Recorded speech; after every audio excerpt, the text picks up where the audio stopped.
Welcome back. This is Lysandra, part 58, The Ice Witch. Apparently, Ash's sister is where Sejuani's. I believe that's not correct in current lore, but you never know. Welcome back, ladies and gentlemen, to the lore of League of Legends. In this episode, I'm going to be continuing on with the Freljord champions, but more specifically, the second of the three tribe leaders who wish to unite with the Freljord in their own image. I am, of course, talking about Lysandra the Ice Witch. Enjoy.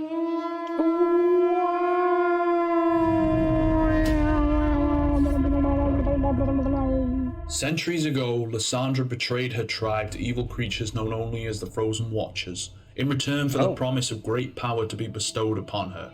Oh, so this is actually correct with current lore. This was the last day that warm blood would run through the veins of this woman. With the combined might of her corrupted tribespeople and the Watchers, Lysandra swept forth across the ancient lands of Freljord like a terrible blizzard, crushing anything and anyone in her path. With her empire spreading, the land around her became infected with sudden cold and ice that choked the land of life. When the Watchers were defeated by Avarosa and her iceborn horde, Lysandra was forced to retreat. She did not lose faith, however. I just realized, I think this bridge over Lysandra is the Aram bridge. Looks the same. It has the two flags.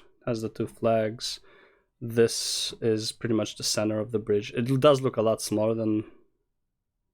Kinda. Actually, maybe it's bigger.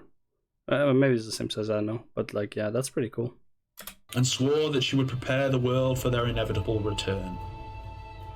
Over the centuries, Lysandra has worked to purge all knowledge of the Watchers from the world.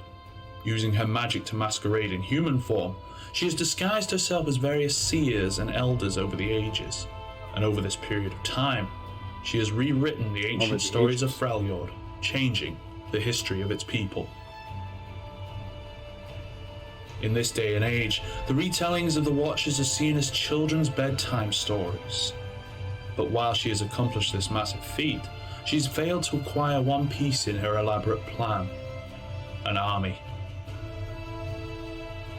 Lysandra soon set her sights on the noble Frostguard tribe. She knew that corrupting them would take centuries, and so she began her greatest deception yet.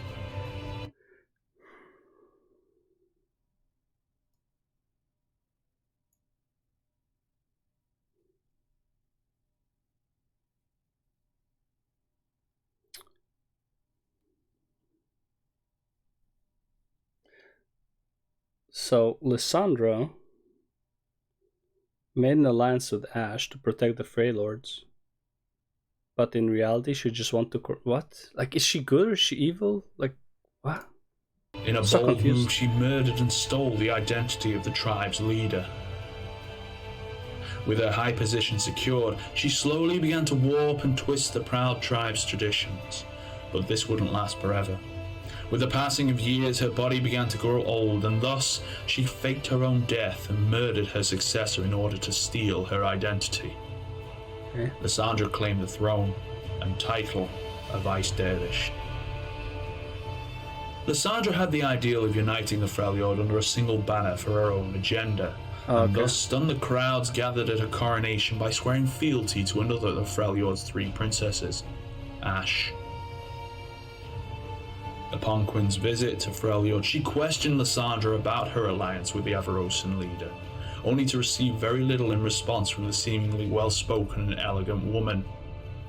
With a little investigation, Quinn and Valor discovered something terrible within the Frostguard tribe's walls, and upon making their escape, were pursued by Lysandra in her true form. Okay. It was clear to Quinn that Lysandra was hiding something, and a hidden agenda was in place. But with the world still seeing the tribe as a noble and peaceful people that guards against creatures such as the Ice Witch, it would prove very difficult to reveal that the people of the Frostguard actually serve under her for the impending return of the Watchers. Lysandra fights now on the fields of justice, awaiting patiently and knowing that on that day, the nations of Runeterra will fall, and the world will be reborn in ice. Okay, so it is a bit different from current lore. Never mind, because he started off with like, but more specific in their own image. I am, of course, talking about Lysandra. he said, Centuries ago, Lysandra betrayed her tribe to evil creatures known only as the Frozen Watchers. yeah, because this is still true, right? She betrayed. Well, I guess she didn't betray. I don't know exactly why. I guess betray would make sense still. And she summoned these evil beings, like, which are basically the void. But then she froze them under the Freylord, which then, I guess, caused the infinite frozen area that is the Freylords now. But how's Lysandra sister to Ash then? How old is Ash? Are they like, is Ash also a magical being that's supposed to be lasting forever? So this is like so confusing now. Like, what the fuck? Or maybe she, Lysandra,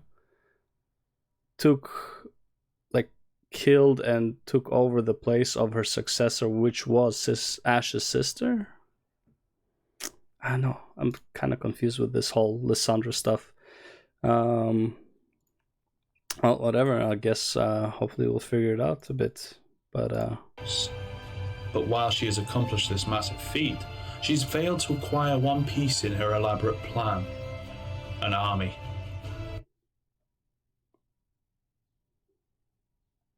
I don't know. Her whole story is a bit wonky. Like, maybe he just didn't connect the points very well. I don't know, but it's like, it says ages ago. Like, this like means like fucking hundreds of years ago at least. How old is Ash then?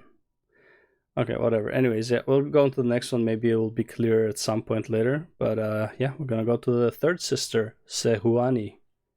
See you then.